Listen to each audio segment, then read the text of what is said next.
Hello everyone and welcome back to Dragalia Foundry, a fan channel where everything Dragalia Lost can be found. This video is going to contain my reaction to This Month in Dragalia Lost for the month of July 2021. In case you're not aware, this is where the game's director, Okada, talks to us about what's to come for the month ahead and often teases things about the game's future as a whole. So in this video, I'm going to be reading through and sharing my thoughts, opinions, and impressions on what Director Okada had to share with us this month. So we'll find out all about what's coming in July and maybe a few things coming after that. It's also been a while since I posted a new Dragalia Lost video, so I'll recap a bit on what's happened over this past week, and I will be catching up on some of that content over this holiday weekend here in the US. So expect a few more videos to come out this weekend so I can check out things like Toll of the Deep, the facility event happening right now. It got some additional content just today, so have to take a look at that later on. We also got Asura's Blinding Light, our new Sinister Dominion battle, just today, so I have yet to play that at all. I'm going into that blind appropriately, given the name, and we'll report back in a few days once I'm able to get it clear, hopefully before the weekend ends for weeklies. Another thing that's happening, which I hadn't made a separate video on, is a Gala Dragalia that features Summer Alex, who we've known was coming for a while since Dragalia Digest a while back, and Gala Reborn Nidhogg, who likewise we've anticipated appearing at some point, similar specs or ability line to the other Gala Reborn dragons. He completes the cycle of these Gala Reborn dragons, and just like Gala Reborn Agni, has a really strong skill that is a little bit less effective in the break state, but still quite good. As for Summer Alex, well, candidly, I haven't looked through her kit very closely yet because I want to make my decision on whether or not to pull based on a couple different things. One of them being Asura's battle and the Sinister Dominion. Have yet to play it, so I don't know how hard that's going to be, how much I'm going to need additional firepower. So those are some of the things I'm thinking about as I weigh whether or not to summon. But right now, don't have a lot of summoning resources, so there's less of a decision to be made than there might be otherwise. Anyway, let's hop into This Month in Dragalia Lost, and speaking of summoning, Director Okada, of course, thanks us for playing Dragalia Lost. He always starts off that way, but this time around also connects us playing to the 1,000-day milestone for the game. This is something that wasn't even on my radar. I didn't think of this as necessarily an occasion to celebrate, so I was super impressed with the amount of freebies and amount of grinding opportunities that the 1,000-day celebration has presented. Some of the freebies, circling back to summoning and free summons, include daily free tenfold summons that start on July 4th or July 5th, depending on your time zone, and last for 2 weeks. We get 2 weeks where we get a free tenfold every single day, so that is a lot of free summons, but these are use it or lose it, so make sure you're logging in to Dragalia Lost starting on the 4th or 5th for the next 2 weeks. At the end of that, on the 19th or 20th, there's also a free 100-fold that is available for 1 day only, so it's a great time to be playing Dragalia Lost or to jump in. You're going to have a lot of free summoning if you're starting playing for the first time. And we have these summer events happening right now, and I think that's the next thing that's mentioned in the This Month recap here, is the Toll of the Deep facility event that's available right now. The adventure unfolds at the bottom of the sea. I actually haven't played the story for the event yet, so I'm really looking forward to it. Some of the characters look really cute. As far as Summer Mim and Summer Alex, fortunately, I am not beguiled by either of these adventurers as much as I might want to summon them. I actually feel kind of okay about skipping them if that's what ends up happening. The great thing is with those free summons, there's a good chance that you might be able to pick up, let's say, Summer Mim on the next showcase if you just do those every single day. So she's not like somebody that I am crazy about as far as Mim being my favorite character or anything. I know there are other content creators out there for whom that is the case, and obviously a lot of player base loves Mim or loves Alex. Fortunately for me, I feel like I could save safely, but there's something else that's mentioned here that is something I want to save my Wormite for, so yeah, we'll get to that soon. Anyway, they also call back to the current Summon Showcase with Summer Alex, along with Gala Reborn Nidhogg. That is, of course, available right now. Still a few days left to decide whether or not to pull on that one.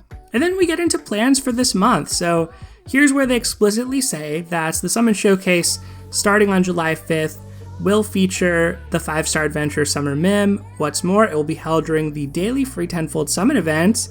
Very cool. A lot of players are going to want to get Mim just based on her being Mim, fan favorite character, of course. And I'm mostly interested in her if she has like a unique co-ability, chain co-ability type of deal. That's one of the things I saw with Summer Alex, where I felt like, all right, this isn't a must-have for me just based on a backline necessity, let's say. So that's something I'm going to be looking out for from her. I guess this is only the second alt Mim has had, which is kind of surprising. I think it's just the Gala Mim original, and then our Halloween Mim as her first alt. So I'm pretty sure this is her second alt, unless I've forgotten something, which could be the case. Moving on from Mim, a new boss, Asura, will debut in the Rise of the Sinistro minion on July 2nd, so that happened today. Have not checked out this new boss yet. I'm looking forward to doing so. We're going to get to use Shadow Adventures. You've probably already played through some of it if you are a dedicated Dragalia Lost player out there. So tell me what you've thought of it if you'd like, and I will read through it once I have played it myself, so I can confirm or react to whatever you wrote. Moving on from Asura's Blinding Light, here's the thing I'm looking forward to probably the most this month, or at least the most as far as summon showcases. Adventurers who hail from Hinomoto will catch some rays on the beach in a defensive event in mid-July. I hope you're looking forward to learning who will enjoy some fun in the sun this year. We posted a sneak peek to Twitter, so check out the video if you haven't already. So I haven't checked out the video. I saw a different summer video which had Summer Euden and Summer Mim, so I don't think this is the video they're talking about. But I do expect to see Ieyasu for this. He has got to be the most popular character from Hinomoto. And besides Ieyasu, I would think it would be like Nobunaga, or possibly, maybe Seimei, but I think it'd be more likely to be like Nobunaga or something, or maybe a character we haven't met yet. Maybe Yoshitsune, perhaps. So who knows? One of my favorite characters, Mitsuhide. Love to have her make an appearance, of course, as well. But this is an event that I feel like is going to be fun. It's a defensive event. Those, from a gameplay perspective, have dulled a little bit over time. But for new players, I think that they're still really fun. It's also not a bad place to spend wings. Auto battle is enabled now, so if you just want to burn some wings quickly, don't have a lot of time to play, it's one of the more favorable event types for that. And usually these have a pretty cute and compact story to them, or sometimes a heavy story. But yeah, it's usually pretty compact, and I like that about them. So this is an event I'm actually looking forward to a lot. I have to check out that sneak peek now. I didn't know that was coming. I didn't know that was a thing. I would have watched it beforehand. Anyway, moving on to Grimnir's trial here. This is going to be added to the Trials of Mighty in mid-July, and this is going to give us materials for unlocking Akasha's Mana Spiral. So clearly, they're still going with healers as the non-Gala adventurers whose Mana Spirals are unlockable through Trials of the Mighty. I think it's all healers so far between Nurse Eileen, Yukata Cassandra, Summer Verica, and now Akasha. If that's the case, then I'm glad that there's a little bit more of a pattern to it than it would have initially appeared when it was Nurse Eileen and Yukata Cassandra. I guess those were the first two that were announced before Summer Verica's was announced. But when it was just those two, I didn't make the connection that all the non-Gala adventures were staff units. Now that I see that connection a little bit more, it feels okay, or like a little bit more acceptable, although it is still sort of strange to me that like these random permanent adventures of various rarities, mostly 5-star with a 4-star in there, but these random adventures have this special system to unlock their mana spirals compared to other adventurers. So I know like this is Trials of the Mighty are sort of old hat at this point. This has been discussed a lot, but I still see comments about this of like, I wish I could just unlock their mana spirals the normal way, or, you know, it takes so long to unlock the mana spirals, and all of that is true, but as time has gone on, it just felt like it's just how it is for me. So I think I've kind of gotten a little bit null to that criticism.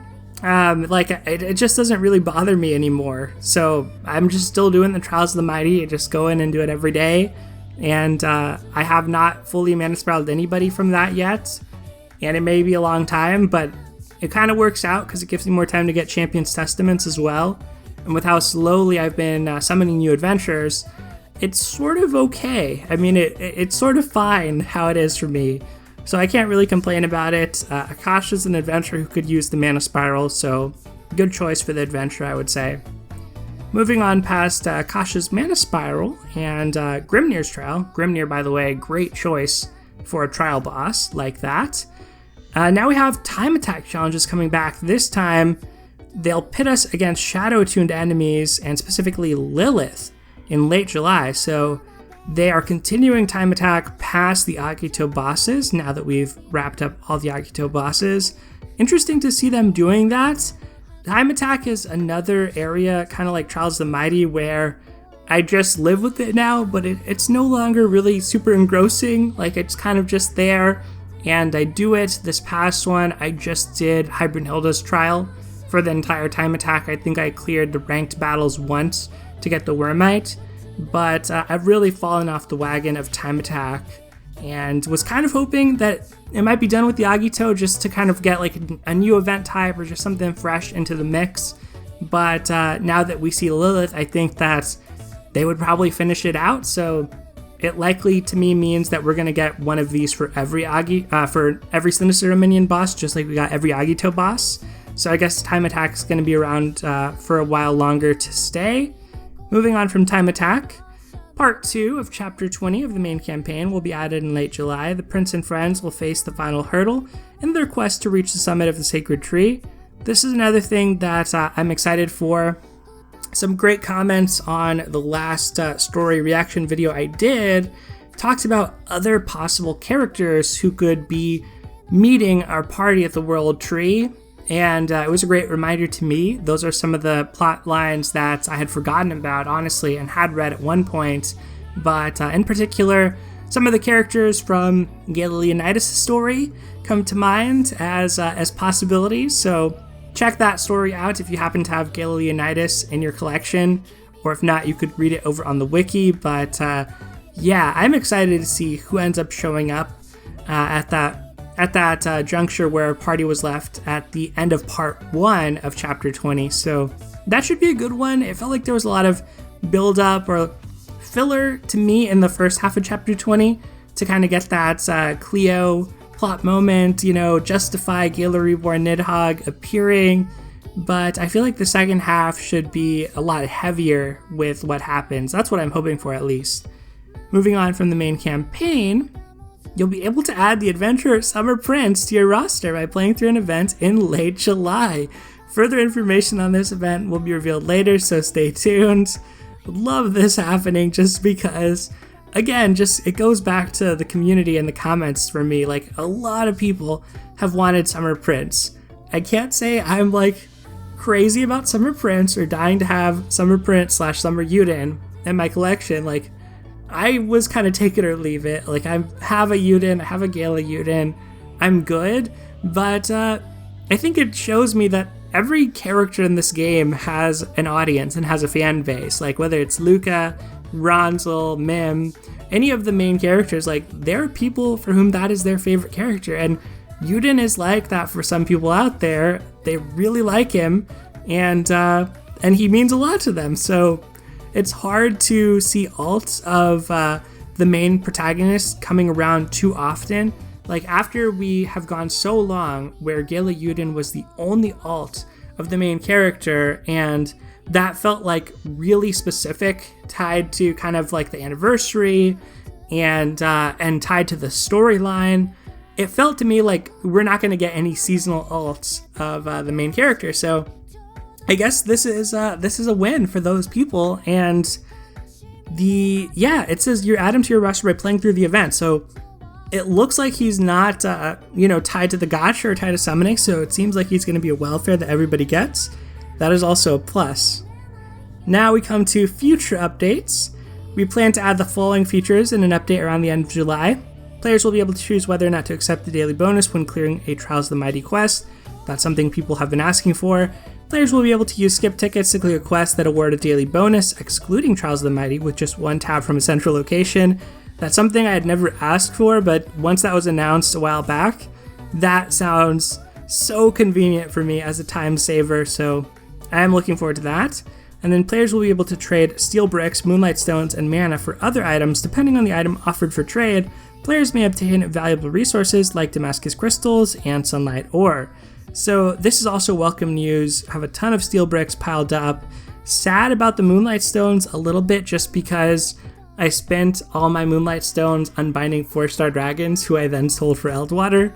So I'm not going to be able to cash in trading moonlight stones up to sunlight ore to get more sunlight stones. But for the bricks, I have a lot of bricks, so I will be getting some Damascus ingots out of these Damascus crystals, most likely. As far as the mana, that might just be for like generic items, because they say depending on the item offered, you may get valuable resources. So if mana is the item offered, maybe you just get some basic type of crafting materials or scales, elemental orbs, that type of thing, because mana at this point can be farmed by playing the Alberian Battle Royale, so you should be able to get plenty of that. Let's move on from future updates to in conclusion. Before we conclude, let me make a quick note about the Dragalia Lost song collection, which was released as a set of 2 CDs in Japan on June 30th, 2021, and is available digitally through music distribution services. Those who pick up a physical copy are sure to enjoy the beautiful booklet and package, but the real prize, of course, is the music. And yes, this does look really pretty, as far as the cover at least. And I guess you get a worm print handout here, which is kind of like the big background for the game when you log in, depending on how it goes for you. Like sometimes when I log in, I still see the original background, but it's also on the game's website, I think. And I actually ordered this, so I have yet to receive it, but hopefully this will arrive in the mail. I ordered through Amazon Japan. Try to get like the special edition. So yeah, I don't have a lot of like physical media or collect anything like figurines or things like that, or even just memorabilia. Like I usually go for all digital these days with like games and so on. So this is one of the rare things that I'll have a physical print copy of for the book, and then physical copy of the music as well. But I have heard that this song collection is available digitally, I think, if you want to listen to it, through music distribution services. There you go.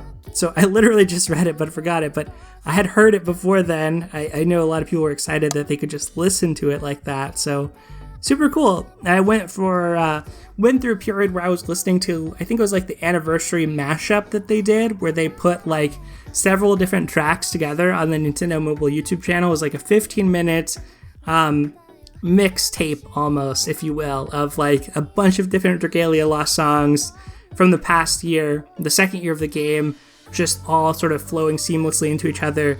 That was something I listened to like hundreds of times, and yeah, that was really fun to listen to. Music has been great for Dragalia Lost, so it's nice that we're able to celebrate it with a collection like this. And I think that is really the final update here. So everybody got 25,000 Eldwater and 2 Champions Testaments as a gift for the end of this month. Next month is already August, and the month after that is September, which is going to be the 3rd anniversary for the game. That is just crazy to me to think about, but I guess I have to start saving up for the anniversary, get ready. We'll see if I'm able to do that with the Hinomoto showcase that I probably want to summon on. Since that it's happening in the middle of the month, it's likely going to be a Gala remix, and we got Chell last month. We're probably either going to get Not or Leonidas this month, so my money would be on Leonidas, but maybe it'll be Not, maybe it'll even be Mascula, as recent as he was. We'll see. Anyway, y'all, that is going to do it for today. Let me know how Dragalia Lost has been treating you in the comments below. Thank you as always for watching, take care, and I'll see you next time.